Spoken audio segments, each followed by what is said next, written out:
Olá pessoal, tudo bem com vocês? Nós vamos hoje então falar de Guerra Fria. A Guerra Fria foi um conflito que teve como principais protagonistas os Estados Unidos capitalista e a União Soviética socialista.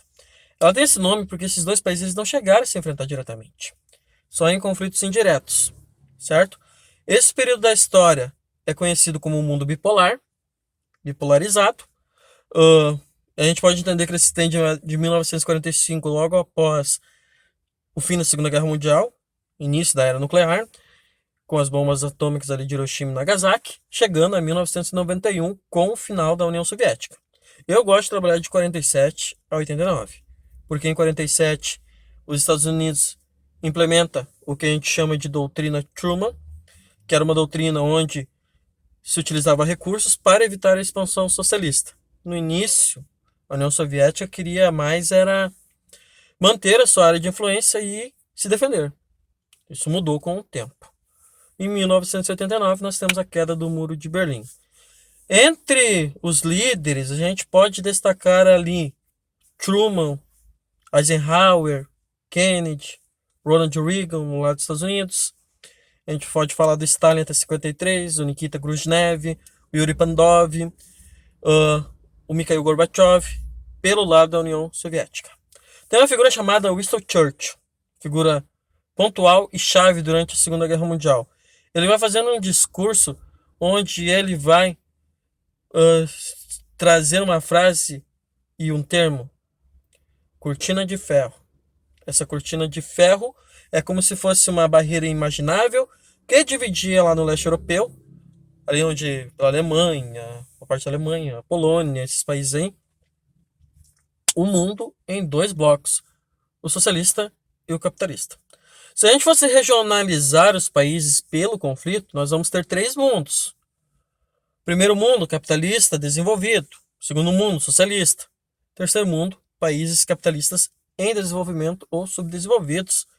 Termos utilizados. Então, quando a gente fala a expressão terceiro mundo hoje, no século XXI, é equivocado. Não é o melhor caminho, o melhor termo para se referir a um país subdesenvolvido. Ele é apenas subdesenvolvido, emergente, potência emergente, o que seja. Tá? Então, vamos para a economia em primeiro lugar. Dentro da economia, nós temos o Plano Marshall dos Estados Unidos e o Comecon. Visando que a Europa estava devastada, os Estados Unidos sabia que seria fácil para a União Soviética manter a sua influência onde ela estava e expandir. Então, faz o Plano Marshall, préstimos, reconstrói a Europa e a União Soviética faz o mesmo com a Comecon ali no leste europeu. A questão militar, nós temos a organização do Tratado do Atlântico Norte, conhecido como OTAN, e nós vamos ter o Pacto de Varsóvia, ali liderado pela União Soviética. Questão de espionagem, muito forte, muito mostrado no filme Pontes dos Espiões, um dos melhores filmes sobre o tema Guerra Fria. Nós temos a KGB, o presidente atual da Rússia é um ex-agente da KGB, lá da União Soviética, e nós temos a CIA nos Estados Unidos. Essa questão da espionagem foi bastante forte, foi importante durante o período. E nós vamos ter a base propriamente dita dessa guerra, que é a corrida armamentista e a corrida aeroespacial. A corrida aeroespacial visava a conquista do espaço, basicamente. Mandar ser vivo para o espaço, homem para o espaço, a chegada do homem à lua, a conquista das estrelas e tudo mais. Satélites e assim por diante. Vale ressaltar que essa corrida acelerou muito o desenvolvimento tecnológico, que é super importante hoje para a gente, certo? Nós temos a corrida armamentista. Basicamente, eles se encheram de bombas atômicas. Quem produzisse a bomba mais forte, mais destrutiva, estava à frente do seu concorrente. Enquanto eu tivesse o equilíbrio bélico, talvez, e como se mostrou depois, a paz estava garantida, não tinha um conflito mundial entre os dois, porque se temia a destruição total do planeta. Então, nessa questão, a gente deu o nome ali de paz armada. Falamos da economia, falamos dos militares, falamos de quem mais? Dos conflitos indiretos? Não falamos ainda, então vamos para eles. Os conflitos indiretos. Pois bem, nós vamos começar falando de dois ali que não chega a ser um conflito entre as duas nações, né? que é a questão da Iugoslávia ali no início, com a liderança do Tito, onde vários países com etnias diferentes formaram um único país que é a Iugoslávia, Croácia, Bósnia e assim por diante.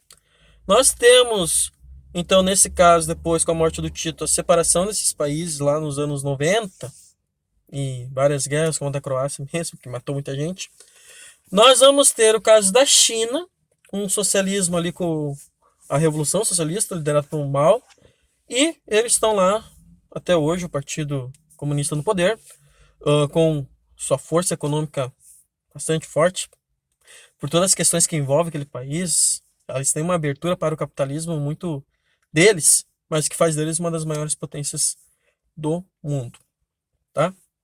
Nós vamos ter o caso do Afeganistão. O caso do Afeganistão eu vou falar agora e vou falar depois, ali próximo ao final da Guerra Fria.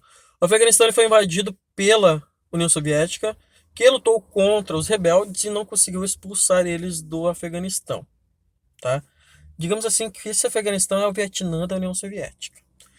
Nós vamos ter o caso da Coreia, tá?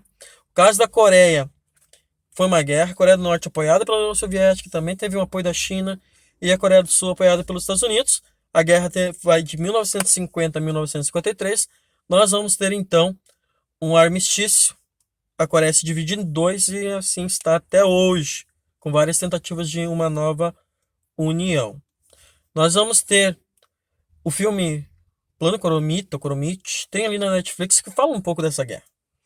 Nós vamos ter também a questão do Vietnã, certo? O Vietnã, você já ouviu falar? Tem uma corrida de Fórmula 1 agora, ia ter esse ano em Hanoi, capital do país, e não rolou, por causa do vírus. O Vietnã do Norte, certo? Ele era apoiado pela União Soviética. O Vietnã do Sul, apoiado pelos Estados Unidos. Os Estados Unidos não conseguiu ganhar essa. Ele se retirou do país. Por que ele se retirou? Porque ele gastou muito, muitos jovens morreram, e a população não estava mais querendo essa guerra. Então o Vietnã se torna um país só socialista, influência da União Soviética, e assim ele se mantém. Ok? Tendo isso, Afeganistão, Coreia, Vietnã, nós vamos pular para a América. A América sempre foi o quintal, digamos assim, geopoliticamente falando, o quintal de influência dos Estados Unidos. Dificilmente alguém iria se meter ali, e hoje a China tem ali a sua influência, tem, mas ainda os Estados Unidos têm uma grande influência, ok? Então, o que acontece? Em 1959, nós temos a Revolução Cubana, instaurado o regime socialista. Isso foi um choque para os Estados Unidos, uma influência socialista estar tão perto.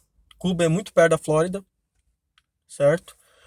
Tendo isso, eles tiveram um medo, temor que, novamente, outros países virassem socialistas assim como Cuba, e motivou, ajudou financeiramente regimes militares pelo continente, inclusive no Brasil. Quanto à questão de Cuba, nós vamos ter a crise dos mísseis, que não chegou a oferecer um perigo para os Estados Unidos, mas abalou a imagem do presidente Kennedy. Então, depois de muita negociação, a União Soviética decidiu tirar os mísseis, só que os Estados Unidos tinham que tirar seus mísseis lá da Turquia, que fica perto da União Soviética. Simples, né? Ok? Vamos adiante. Nós vamos ter o caso da Alemanha, que eu deixei para falar agora. O caso da Alemanha é o seguinte: a Alemanha ela foi dividida em duas, a Alemanha Ocidental e a Alemanha Oriental. Ocidental capitalista, Oriental socialista. Berlim, que fica dentro do território oriental, foi dividido em duas: Berlim Ocidental, Berlim Oriental. Ponte dos Espiões mostra isso também. O que aconteceu? O padrão de vida dos dois lados era diferente, obviamente, né? Então, se construíram o tal do Muro de Berlim, cercando a Berlim Oriental, dividindo famílias, namorados, amigos e tudo mais, em 1961 até 1989, quando cai o Muro de Berlim, ok? Outras coisas assim que nós vamos ter nesse período é a questão cultural, a caça às bruxas. Vocês lembram de Rocky Balboa? Vocês lembram de Rambo? no Vietnã, os Estados Unidos fazia esse negócio de caça às bruxas aí, tentando mostrar que o socialismo era ruim, isso e aquilo. Mostrar que o capitalismo era bom. E também a União Soviética fazia lá pelos lados dela, certo? Então, quando é que começa a ruir essa guerra? Tá? Começa a ruir quando a União Soviética começa a cair. Tem. Ela destinava muito dinheiro para as corridas armamentistas e aeroespacial. Ela tinha uma economia ali planificada, com quinquênios, objetivos, ela não tinha propriedade privada, todo mundo ganhava o meu salário, a pobreza cresceu porque não tinha como investir mais no país, a população começou a ficar ah, descontente, a guerra do Afeganistão tirou muito dinheiro, somado a isso nós temos o problema de Chernobyl, abalou toda a questão estrutural da União Soviética. Então o Mikhail Gorbachev vai lançar, assim que ele assume o poder, duas coisas, a Glasnost e a Perestroika. Ele queria melhorar a situação do país, mas ele mal sabia que aquilo ali seria o fim da União Soviética. Por que seria o fim da União Soviética? Glasnost significava o quê? O fim do monopartidarismo. Tá? Glasnost, que deixa eu ver aqui em russo, transparência. Fim do monopartidarismo. O que seria isso? Seria que nós teríamos então a redemocratização da União Soviética. Ou vamos dizer assim, democratização. Porque antes de União Soviética, o que nós tínhamos? O sistema czarista. Então, talvez aquele lugar do mundo ali, democracia era uma palavra fora do vocabulário. Talvez até hoje seja assim. O Putin está há quantos anos lá? O que isso teve como consequência? Teve que as repúblicas soviéticas começaram a eleger seus líderes e declarar a independência, como Ucrânia, Bielorrússia, os países ali da Ásia Central, mas a Rússia surgiu como União Soviética, não deixou barato e criou a SEI, Comunidade dos Estados Independentes. E nós vamos ter a perestroika, que talvez seja ali a tijolada final, a última cartada, mas assim, ó, acabou mesmo com a União Soviética, que é o seguinte, era reestruturação econômica, abertura para o capitalismo. Pô, se eu vivo num sistema socialista e eu abro o capitalismo, eu perdi. E nisso, perdeu. Então, somando as duas, gente, o que aconteceu? Lá em 1991, o povo russo elegeu Boris Yeltsin como presidente da Rússia. Gorbachev, presidente líder da União Soviética, liderava um país que não existia mais. O que ele teve que fazer então? Teve que renunciar. Certo? Então, assim, vamos dizer que assim realmente vai terminar a Guerra Fria, porque ela já terminou lá em 1989, vamos dizer assim. Acaba a União Soviética e deu. Que mundo eu tenho depois? Um mundo multipolar. Liderado pelos Estados Unidos, com centros de influência na Ásia, ali com China e Japão, e na Europa com a Alemanha principalmente. Um mundo com expansão neoliberal, um mundo onde a propriedade privada se expande mais ainda, a questão das empresas transnacionais toma de vez o mundo. É muito interessante vocês assistirem o filme Adeus Lenin, onde uma mulher entra em coma no período socialista e acorda numa Rússia capitalista. E a primeira coisa que entra na Rússia são as empresas transnacionais. Tem propaganda da Coca-Cola, tem propaganda do BK, Burger King, tá? Então, sobre Guerra Fria era isso. Curte aí e não esqueça de mandar esse vídeo adiante. Até a próxima, gente.